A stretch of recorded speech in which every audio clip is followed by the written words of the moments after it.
Io di politica non parlerò più. Non parlerò più perché a forza di parlare di politica, il politico ha finito per fare il mio mestiere, raccontare barzellette.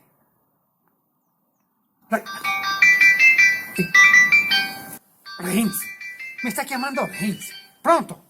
Beppe, esci da questo blog, esci da questo streaming, Beppe. Sono uscito ma non ti vedo, ma dove cazzo sei? Più avanti, 200 metri, c'è un ristorante fiorentino, e lì ci possiamo mangiare a ribollita, una bella bistecca con i bacelli.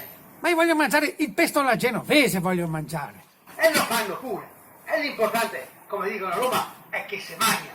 Poi, se tu vuoi il pesto alla genovese, ti assumi le tue responsabilità e lo mangi. Ma io non voglio mangiare con te. Tu sei un bravo ragazzo, ma rappresenti i poteri forti, rappresenti le banche. Confidenza, Beppe. E cosa c'è? Hai già fatto fuori Conte per caso?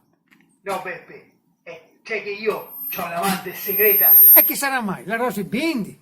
No, la Leopolda. La Leopolda. La conosco da quando eravamo scout assieme. Andavamo a fare i campeggi nella Maremma toscana, nei boschi di Scardicci. Ma c'era il mostro di Firenze, era pericoloso, i compagni di merenda c'erano. E infatti, noi, io e la Leopolda, se mangiava e merende insieme.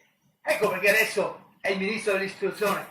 Mica mi sta tanto simpatico. E quello può mettere a nassa sulle merendine.